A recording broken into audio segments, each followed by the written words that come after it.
10월 첫 주입니다. 결실의 계절이라고 하는 이 10월에 우리가 우리의 육체를 위해서도 하나님께서 복을 주심으로 결실을 맺는다고 하면 이제 하나님의 마음을 시원케 해드리기 위해서 우리의 믿음의 결실을 맺어 드릴 수 있으면 좋겠습니다. 그래서 10월이면 우리가 매년 가족사랑 축제를 통해서 영혼을 구원하며 하나님 앞에 우리의 행위에 또는 우리의 믿음의 결실들을 바치게 되는데요. 오늘 특별히 바울의 하나님을 향한 감사의 마음과 또 자신의 사명을 확인하는 본문의 말씀을 통해서 우리가 한번 도전을 받기를 원합니다. 오늘 본문 말씀 14절을 보게 되면 바울은 감사할 이유 두 가지를 발견하게 되는데요. 14절을 보십시오. 항상 우리를 그리스도 안에서 이기게 하시고 우리로 말미암아 각처에서 그리스도를 아는 냄새를 나타내시는 하나님께 감사하노라 해서 이 바울이 하나님께 감사하는 이유 두 가지, 첫 번째는 항상 그리스도 안에서 이기게 하심에 대하여 감사하고, 두 번째는 각처에서 그리스도를 아는 냄새를 나타내심에 대하여 감사하고 있는 것을 볼 수가 있어요. 그러면 먼저 항상 그리스도 안에서 이기게 하심이라고 하는 것이 무엇을 의미하는지 좀 생각을 해보면, 여기 이기게 하시고라고 하는 말의 원어 헬라어를 보시게 되면 드리암뷰오라고 하는 단어입니다. 이 드리암뷰오라고 하는 단어에서 승리라고 하는 의미를 가진 영어 단어 트라이엄프가 나왔어요. 그래서 이기게 하신다라고 하는 것과 승리라고 하는 것이 같은 개념인데, 승리라고 하는 말을 쓸 때에는 그 당시에 사도 바울의 머릿속에는 이러한 장면을 연상하는 것입니다. 당시가 로마의 지배하에 있었잖아요. 그래서 로마가 전 세계를 정복할 때에 로마군이 출발을 합니다. 원정을 나가요. 그러면 때로는 왕이 지휘를 해서 나갈 때도 있고 때로는 장군이 지휘를 해서 나갈 때도 있습니다. 아무튼 원정을 나가서 전쟁을 치러서 승리를 합니다. 그러면 그 왕이나 장군을 앞세우고 함께 참여했던 군인들이 뒤를 따라옵니다. 그리고 그 뒤로 밧줄에 묶인 적군의 포로들이 함께 이렇게 따라옵니다. 그리고는 개선문을 향해서 들어오게 되어질 때에 양 도로 옆으로 그 로마 시민들이 쫙 도열을 해서 박수를 치고 환호를 하고 그들을 열렬하게 이렇게 맞이를 해주는 그러한 장면. 그래서 이 사도 바울이 이와 같은 이기게 하시고라고 하는 말을 쓸 때 그 장면을 연상했다라고 하는 것을 우리로 알게 해주는 것이 다른 성경 번역을 보면 좀 더 쉽게 나와 있어요. 그래서 표준세 번역이라고 하는 성경 번역에는 이 항상 우리를 그리스도 안에서 이기게 하시고라고 하는 이 부분을 이렇게 번역을 해놓았어요. 그리스도의 개선 행렬에 언제나 우리를 참가시키시고 이렇게 놨어요.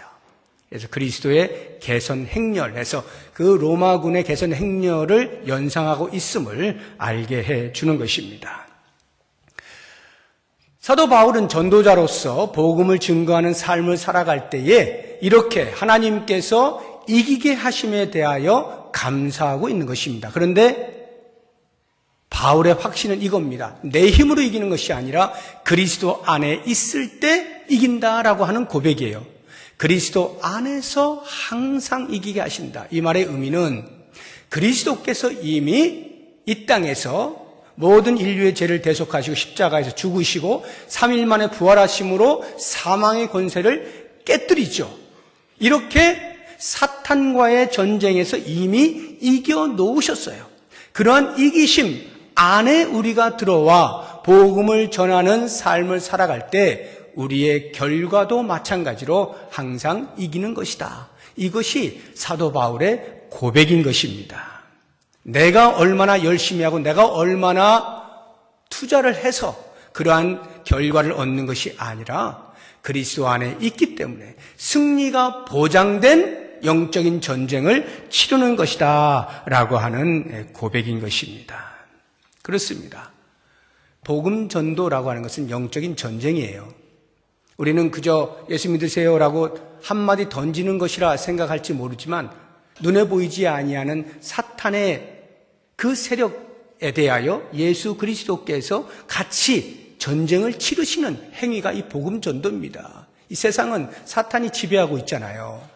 그런데 복음을 전하면서 그 사탄의 지배 아래에 있는 사람을 예수 그리스도에게로 빼내오는 것입니다. 하나님 나라의 백성으로 삼는 거예요. 그러니까 이 사탄은 배가 아플 수밖에 없고 속상할 수밖에 없는 것이고 자기의 세력이 위축되는 것에 대하여 가만히 있을 수가 없죠. 어떻게 해서든지 방해를 합니다. 그래서 복음을 전할 때 보면 많은 방해들이 일어나는 이유가 이러한 영적인 전쟁의 흔적이다라고 하는 것입니다.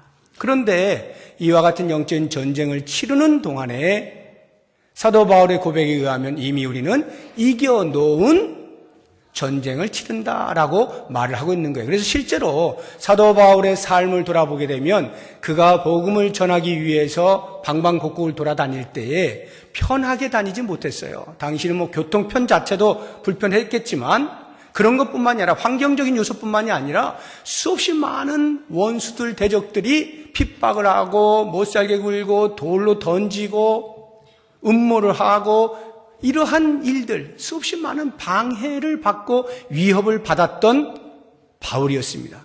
그럼에도 불구하고 바울은 단 한순간도 그 앞에 굴복한 적이 없어요. 왜?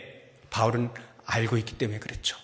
나는 지금 승리의 전쟁을 치르고 있는 것이다. 이미 승리를 해놓은 것을 내가 참여하는 것뿐이다. 주님께서 이미 승리하셨다. 거기에 나는 동참하는 것뿐이다 라고 하는 말인 것이죠. 마치 개선 장군의 뒤를 따라 들어오는 그 군인들이 개선 장군을 향하여 열렬한 환영을 할 때 자기들에게도 해당되는 것임을 아는 것입니다. 우리의 왕 되신 예수 그리스도가 승리했다라고 할 때 그 뒤를 따르는 우리들의 삶도 역시 승리를 보장받은 것이다 라고 하는 것을 잘 알고 있는 것이죠. 그렇기 때문에 우리는 복음을 전한다라고 할 때 결코 두려워해서는 안 돼요. 반대를 받으면 어떻게 되지? 조롱을 받으면 어떻게 되지? 무관심하면 어떻게 되지? 괜히 내 얼굴만 빨개지는 거 아닐까? 라고 하는 이런 등등의 것들을 생각할 필요가 없어요. 두려워해야 할 것은 전도자가 아니죠. 왜? 우리는 이미 승리를 보장받았으니까. 정말 두려워해야 된다면 그것은 전도의 대상자, 복음을 듣는 사람들이 두려워해야 돼요. 그 이유는 이제 잠시 후에 제가 말씀을 드릴 텐데, 우리들의 전도 행위는 결코 부끄러워하거나 주저하거나 두려워할 일이 아닙니다. 당당하게 예수 그리스도의 승리를 선포할 수 있어야 된다라고 하는 것입니다. 두 번째, 바울의 감사의 내용을 보면 각처에서 그리스도를 아는 냄새를 나타내신 것에 대하여 감사하다라고 합니다. 냄새를 나타내셨다. 이것도 역시 마찬가지로 아까 그 사도 바울이 연상하고 있는 그 장면과 연장선상에서 이해를 해야 됩니다. 그렇게 개선 행렬이 쭉 들어오게 되면 그 옆에 도열에 있는 그 도시에는 향들을 피우게 되어 있어요. 그래서 승리했다라고 하는 것을 자축하는 것입니다. 그 냄새를 맡으면 우리 지금 승리한 군인들이 들어오고 있구나라고 하는 것을 시민들이 알게 되는 것입니다. 또는 그 냄새는 그렇게 도열에 있는 곳에서 향을 피워나는 냄새뿐만이 아니라 개선문을 통과해서 그들은 일반적으로 신전을 향해 갑니다. 주피터 신전인데요. 그 신전에 가서 이제 승리했다라고 하는 것을 자축하는 그러한 희생제사를 드립니다. 희생제사를 드릴 때 제물이 타면서 나는 냄새도 있고 제사를 드릴 때 또 향을 피웁니다. 그래서 그 향내가 멀리 퍼져서 설령 그 주변에 있지 않는다 할지라도 냄새가 퍼지는 곳이면 집안에 있는 사람들조차도 지금 우리 로마군이 승리하고 들어오고 있구나, 들어와서 지금 제사 드리고 있구나 라고 하는 것을 알게 되는 것입니다.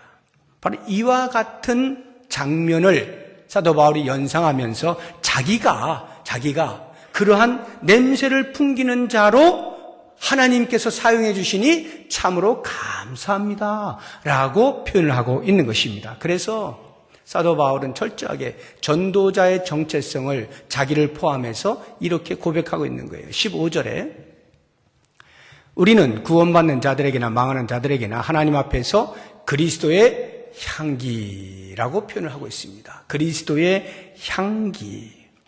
다시 말하면 자기의 삶을 들여서 예수 그리스도를 드러내는 사람이다라는 뜻이죠. 예수 그리스도의 승리를 선포하는 사람이다. 나의 말과 행위를 통하여서 영생을 주시는 예수 그리스도 유일하신 구원자, 그 그리스도를 소개하는 사람이다. 이것이 바로 그리스도의 향기라고 하는 말 속에 담겨있는 의미죠. 바울은 자신의 존재를 정확히 알고 있는 거예요. 나는 그리스도의 향기다.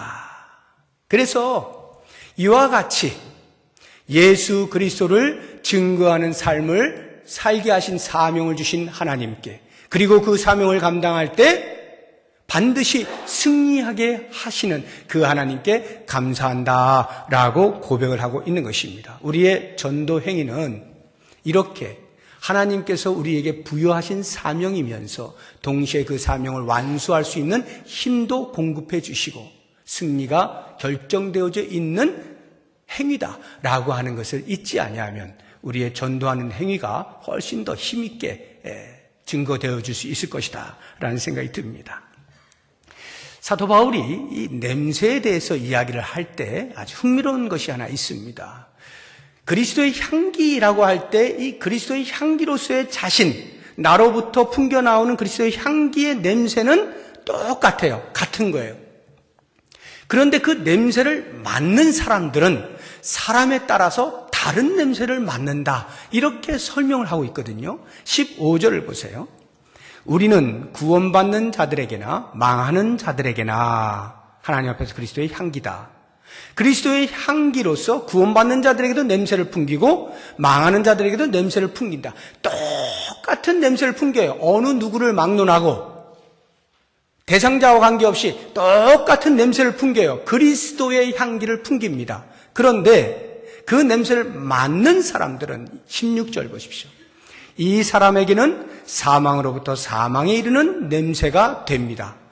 그런가 하면 저 사람에게는 생명으로부터 생명에 이르는 냄새가 됩니다. 맡는 사람에 따라서 어떤 사람은 그것을 생명의 냄새로 맡고 어떤 사람은 사망의 냄새로 맡게 되어진다라고 하는 것이죠. 개선 행렬시의 그 향이 피워져서 냄새가 풍길 때를 한번 상상을 해보세요.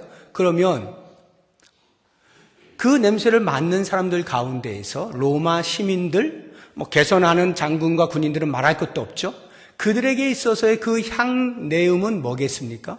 당연히 우리 군인이 승리했구나라는 승리의 냄새로 맡겠죠. 그러니까 당연히 기쁨과 환희의 냄새가 될 것입니다. 그러나 그 군인들의 뒤를 따라서 밧줄에 묶여가지고 끌려오는 포로들을 생각해 보세요. 그 포로들의 냄새를 맡으면 그 냄새는 무슨 냄새가 될까요? 똑같은 냄새인데 그들에게는 패배의 냄새잖아요. 야, 저들이 승리하니 우리가 패배했구나. 그 냄새를 통하여서 이제 이렇게 포로로 잡혀가서 잘하면 종이고 잘못하면 죽는 거다 라고 하는 좌절과 절망의 냄새, 죽음의 냄새 아니겠습니까? 똑같은 냄새인데 누가 맡느냐에 따라서 그 냄새의 내용이 달라지더라라고 하는 것입니다. 그렇다고 하면 전도자로서 우리는 해야 할 일이 무엇일까라고 할 때 우리는 그리스도의 향기로서 일정한 그리스도의 향기 그 자체를 풍기면 되는 거예요. 그래서 그 냄새를 맡는 사람이 어떤 냄새를 맡을까라고 하는 것까지 우리가 어떻게 생각을 하고 조작할 수가 없어요. 인위적으로 우리가 만들어낼 수가 없습니다. 설령 우리가 참으로 향기로운 그리스도의 향기를 풍겼는데도 불구하고 누군가는 그것이 사망의 냄새로 맡아지게 될 때 그것에 대해서 내가 인위적으로 바꿔내서 그러면 저 사람이 향기로운 냄새가 되도록 어떻게 내 냄새를 바꿔볼까 하는 것은 아니다 이 말이에요. 우리는 오직 그리스도의 향기 그 자체를 풍기는 여기까지가 우리의 역할이다라고 하는 것을 기억할 필요가 있어요. 자, 그러면 이제 마지막으로 우리가 생각할 때 전도자로서 복음을 전하는 자로서 어떠한 각오를 가지고 어떠한 자세를 가지고 해야 될 것이냐라고 하는 것을 이제 마지막 한마디를 통해서 우리가 보겠는데요. 오늘 말씀의 제목 누가 이 일을 감당하리요 16절 제일 뒷부분에 보게 되면 누가 이 일을 감당하려 되어 있죠. 사도 바울이 이렇게 말하는 거예요. 이 사람에게는 사망으로부터 사망이 이르는 냄새예요. 저 사람에게는 생명으로부터 생명이 이르는 냄새인데 그렇다고 하면 누가 이 일을 감당하겠는가라고 하는 말이에요. 자, 이 질문을 여러분들이 대하시면서 사도 바울이 어떤 심정으로 이렇게 말을 했을 것이다 라고 추측이 되십니까? 누가 이 일을 감당하리요? 혹시 지원하실 분 손 드십시오. 이런 지원에 대한 촉구의 말일까요? 누가 하시겠습니까? 누가 전도자의 사명을 감당하시겠습니까? 여러분 가운데 감동이 되시는 분 손 들어보십시오. 이렇게 지금 말을 하는 것일까요? 아니면 아주 강한 부정을 하는 것일까요? 누가 이 일을 할 수가 있겠는가? 아무도 이 일은 할 수 없는 것이다 라고 하는 강한 부정을 위해서 이렇게 표현을 하고 있는 것일까요? 과연 뭐겠습니까? 공동번역에서는 이 부분을 이렇게 표현을 해 놓았어요. 그러니, 그러니까 이제 16절 쭉 똑같고 뒷부분에 누가 이 일을 감당하리요? 이 부분을 이렇게 했어요. 그러니 이런 향기의 구실을 아무나 할 수 있겠습니까? 이렇게 놨어요. 이 향기의 구실을, 향기의 역할을 아무나 할 수 있겠습니까? 이 말의 의미는 아무나 할 수 없다는 뜻이겠죠. 그러면 바울이 이렇게 말하는 것일까요? 자, 이것은 아무나 하는 게 아니야. 너희들은 어림도 없어. 나 정도 되니까 내가 감당하는 거지 너희들은 안 돼. 아무나 하는 게 아니야. 내가 하는 거다. 이런 말로 하는 것일까요? 천만의 말씀이죠. 왜? 바울은 자신이 복음 전도자일 뿐만 아니라 고린도 교회 성도들을 향해서도 너희도 나와 같이 복음을 전하는 자로 살기를 원한다. 이런 말은 고린도 교회 성도들뿐만 아니라 가는 곳곳마다에서 외치고 있지 않습니까? 그런 걸 보면 이 말의 의미가 그렇게 자기는 할 수 있는데 남은 못하는 거야. 이런 뜻으로 말한 것이 아님을 알 수가 있어요. 그렇다고 하면 과연 이 일을 누가 감당하리요라고 하는 이 말투 속에 바울은 과연 어떤 마음가짐을 이렇게 썼을까? 그것은 자기 각오입니다. 자기 결심. 다시 말하면 내 힘으로는 할 수 없는 것이다. 나 같은 자가 어떻게 이 거룩한 전도의 사명을 감당할 수 있는가? 그러나 하나님께서 나를 택하여 하게 하시니 하나님께서 하게 하시면 내가 순종하여 그 뜻을 이루어 드리겠다 라고 하는 의미인 것입니다. 자기 각오를 하는 거예요. 나 같은 것 감히 감당할 수 없지만 주님이 하라 하시면 내가 하겠습니다. 이 뜻이에요. 한번 생각해 보세요. 왜 사도 바울이 이게 아무나 하는 것이 아니다. 나 같은 것이 어떻게 하느냐 이렇게 두려워하는 이유가 뭡니까? 다시 16절을 보세요. 이 일이라고 하는 것, 복음을 전하는 이 일이 어떤 사람에게는 사망의 냄새가 되어지고 어떤 사람에게는 생명의 냄새가 되어지기 때문에 그래요. 다시 말하면 복음을 전하는데 그 일로 인하여 한 인생의 운명이 결정지어진다 이 말이에요. 물론 사도 바울이 결정짓는 건 아닙니다. 너는 예수 믿어서 구원받아라. 너는 믿지 말고 지옥 가라. 사도 바울이 하는 건 아니에요. 하나님께서 정하시는 것이지만 그러한 일에 쓰임받고 있잖아요. 그래서 내 말 한마디 복음을 전하는 이것으로 인하여 누군가는 운명이 천국의 운명이 되어지고 누군가는 지옥의 운명이 되어지는, 누군가는 생명을 얻는 운명이 되어지고 누군가는 사망하는, 망하는 운명이 되어진다라고 할 때 얼마나 두렵습니까? 나의 그 말 한마디, 행위 하나를 통해서 한 영혼의 운명이 결정되어진다라고 하니 참으로 두려운 거죠. 그래서 그런 차원에서 볼 때 복음을 전한다라고 하는 것은 결코 가벼운 것이 아니에요. 쉽게 생각할 수 있는 게 아니에요. 예수 믿으세요. 예수 믿으세요. 그러면서 속으로는 어떻게 생각하냐면 여러분이 들으면 구원받아 좋고 아니면 당신 손해니까 알아서 하시오. 믿으면 좋고 말면 말고 나는 전했으니까 이제 당신 알아서 하세요. 라고 하는 그러한 심정으로 전할 수 있는 가벼운 게 아니다 이 말이에요. 만약에 저들이 이 복음을 받아들이지 아니하게 되면 사망의 냄새를 맡게 되어지는 것이다라고 하는 그 두려움이 엄습하는 것, 이게 전도예요. 그런 차원에서 우리는 두려움과 떨림으로 복음 전하는 사명을 감당할 수 있어야 하는 거예요. 이 말의 의미는 그래서 못 전하겠다. 야, 내가 어떻게 한 사람의 운명을 내가 결정짓는 일에 끼어들 수가 있는가라고 해서 아예 전도하기를 포기하라는 뜻이 아니고, 그만큼 전도의 행위가 신중해야 된다는 것이고 값어치가 있는 것이다는, 가치가 있는 일이다. 어느 정도로 우리가 여기에 올인을 해야 되느냐라고 하는 것에 대한 자기 각오, 이게 필요하다라고 하는 것입니다. 그렇습니다. 전도라고 하는 것은 자격증을 딴 사람이 하는 게 아니에요. 전도하는데 특별한 재능을 가진 사람이 하는 게 아닙니다. 자격이나 자기의 능력으로 하는 게 전도가 아니에요. 오직 하나님의 은혜 앞에 굴복되어져서 그 하나님의 하라 하시는 말씀에 전적으로 순종하는 자가 하는 거예요. 거기에는 어떠한 자격도 재능도 필요치 않아요. 오직 순종만이 요청이 되어질 뿐이다 라고 하는 거예요. 그렇기 때문에 전도자의 자세 첫 번째가 겸손하면서도 결연한 순종이어야 합니다. 여러분, 우리는 사도 바울뿐만이 아니라 구원받은 모든 사람들이 그리스도의 향기예요. 우리는 그리스도의 향기예요. 그 향기를 감출 길이 없어요. 우리가 가는 그곳에 반드시 냄새가 나게 되어 있어요. 그러면 내가 어떠한 냄새를 풍겨야 될 것인가? 온전한 그리스도의 향기를 풍길 수 있기를 위해서 조심해야 되겠죠. 그러면서 감출 수 없는 것이기에 순종함으로 그 뜻을 이루어 드리고자 하는 마음이 있어야 한다라고 하는 것입니다. 그리고는 나의 그 말 한마디에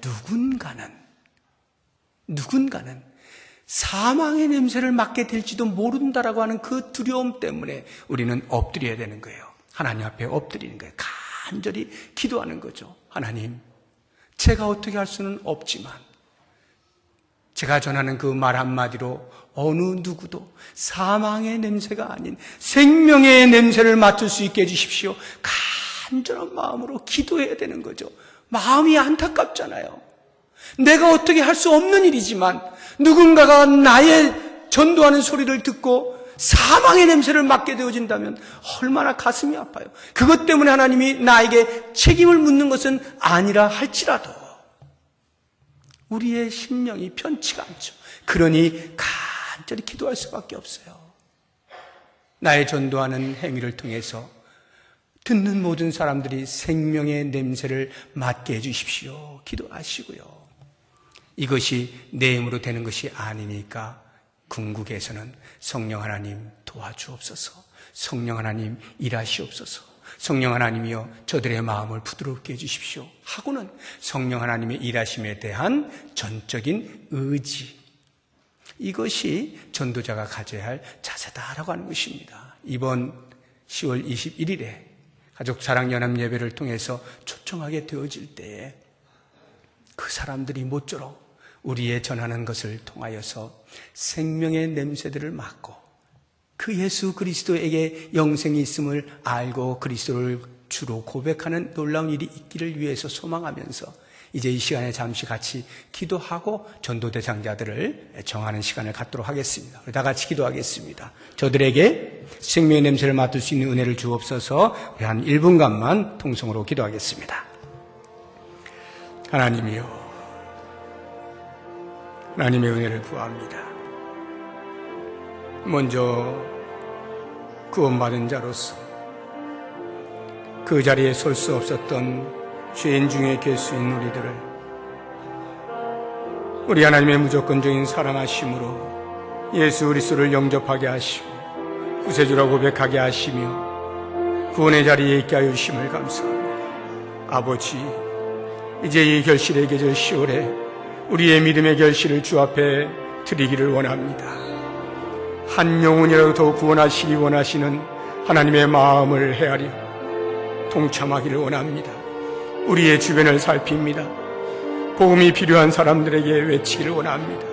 주여, 외쳐지는 소리에 귀를 기울이게 하시되 저들이 사망에 이르는 냄새를 맡을 수 있는 목이 있게 하여 주시기를 원합니다. 심히 두렵고 떨림으로 그들에게 다가가 이 중차대한 사명을 감당할 때 그 복음에 외치는 소리가 저들에게 생명으로 들려질 수 있도록 인도하여 주시옵소서.